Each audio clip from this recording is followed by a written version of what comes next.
सैया भाई कुतवाल तो अब डर का है का, जब सत्ता ही है और सत्ता ही का लोग ही है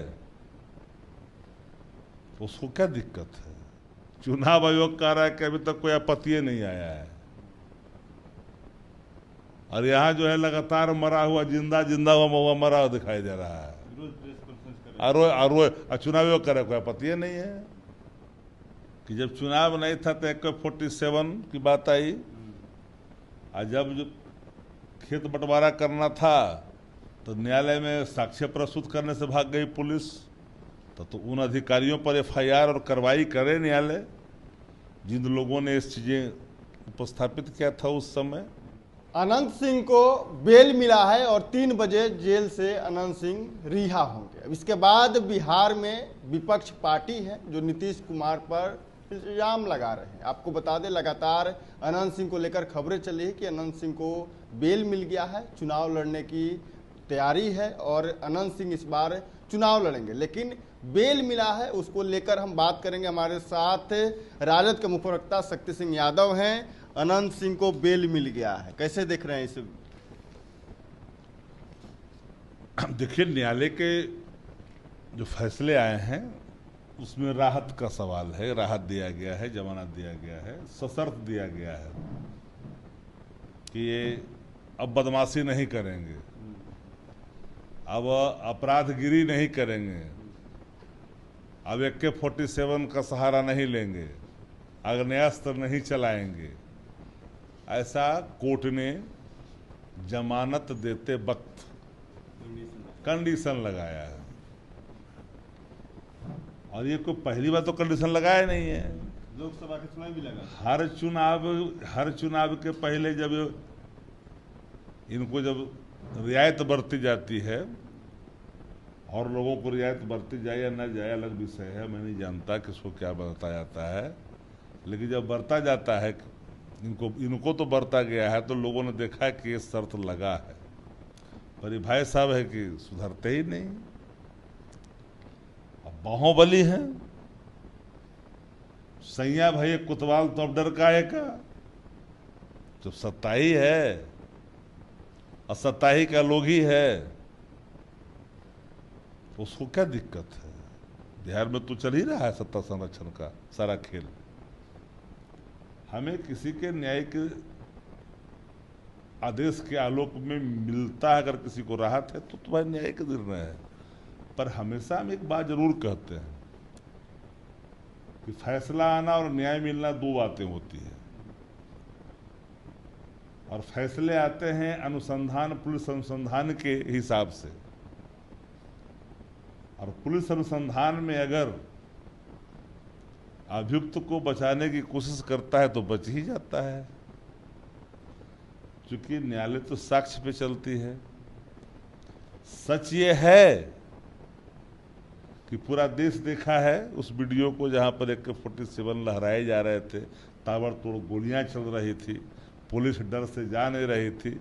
घटना के समाप्त होने के बाद पुलिस पहुंची, लेकिन अगर ये कहीं और होता तो संज्ञान भी हो सकता है। जैसे देखिए देश में SIR के सवाल पर चुनाव आयोग कह रहा है कि अभी तक कोई आपत्ति नहीं आया है, और यहाँ जो है लगातार मरा हुआ जिंदा हुआ मरा हुआ दिखाई दे रहा है। और चुनाव आयोग करे कोई आपत्ति नहीं है। ऐसा हो गया कि मानो कि कहीं पर नरसंहार हो गया, कह रहा कोई FIR नहीं कर रहा है तो केस कैसे करें हम भाई। पुलिस ये जवाब देती है नहीं कि नरसंहार हो गया है, नरसंहार हुआ है लेकिन कोई केस नहीं कर रहा है, कोई कंप्लेन नहीं किया, इसलिए नरसंहार होने दो। लेकिन मेरा मत साफ है कि अनुसंधान में कई पहलुओं पर अगर पक्षपात की जाती है तो अनुसंधान पूरी तरह से कमजोर हो जाता है और उसका लाभ अभियुक्त को मिल जाता है।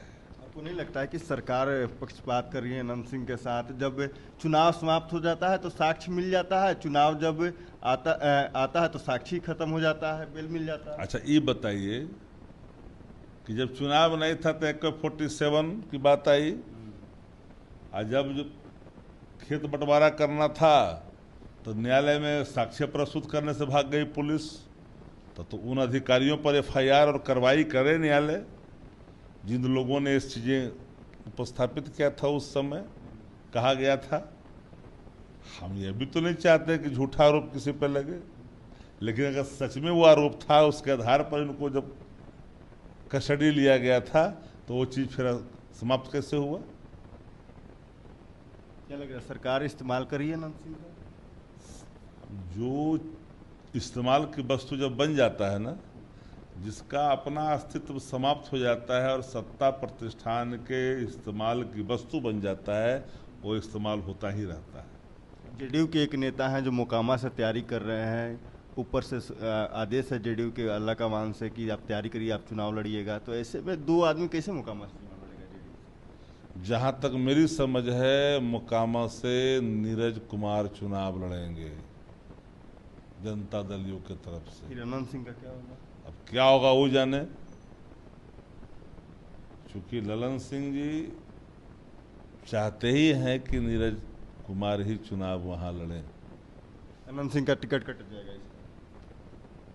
अभी हम कैसे जानते हैं ये बात? हम कैसे जानते हैं? नीरज कुमार लड़ेंगे तो टिकट हम सिर्फ इतना ही जानते हैं कि नीरज कुमार ही मोकामा से जदयू के उम्मीदवार हैं।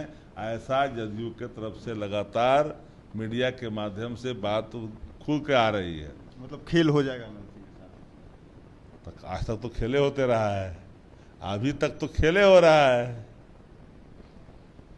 बिल्कुल, देखिए अनंत सिंह जेल से बाहर निकलेंगे, लेकिन जेडीयू में जिस तरह से एक नेता को जेडीयू के आला कमान ने निर्देश दिया है कि मोकामा में आप तैयारी करिए, चुनाव आपको लड़ना है, और अनंत सिंह को बेल मिला है, देखना होगा कि अनंत सिंह बाहर निकलते हैं तो मोकामा का क्या कुछ मिजाज होता है, कैसे क्षेत्र में निकलते हैं, क्या कुछ होता है। लगातार जेडीयू में दो धड़ा है जो मोकामा पे दावा करिए, एक अनंत सिंह है और दूसरा एक नीरज कुमार का नाम सामने आ रहा है जो मोकामा से चुनाव लड़ने की तैयारी कर रहे हैं। Prince Kushwaha, first year. Panorama group, जो सोचता है वो करता है। ये लो मुंह मीठा करो, आज मैंने अपना जॉब छोड़ दिया, अब हम पूर्णिया वापस जाएंगे। जॉब छोड़ दिया है? मतलब ये घर कैसे चलेगा, हम करेंगे क्या, और माँ बाबूजी क्या बोलेंगे? इसलिए मैं एक और मिठाई का डब्बा लाया, अपने बिजनेस के लिए लोन अप्रूव हो गया। अरे लोन अप्रूव हो गया वो तो ठीक है, लेकिन पूर्णिया में हम रहेंगे कहाँ? अपना घर भी तो नहीं है वहाँ। इसलिए तो एक और मिठाई का डब्बा अलग से लाया हूं, हमने पूर्णिया में घर ले लिया है, पूर्णिया के ई होम्स पैनोरमा में। पूर्णिया में पैनोरमा ग्रुप लेकर आए हैं ई होम्स पैनोरमा, बड़ा घर, आलीशान जिंदगी और अत्याधुनिक सुविधाओं के संग। अरे अरे, अब क्यों मुंह मीठा करवा रही हो? क्योंकि हम घर वापसी जो कर रहे हैं। घर वापसी की खुशी पूर्णिया में ई होम्स पैनोरमा के संग। E homes panorama, luxurious lifestyle redefined.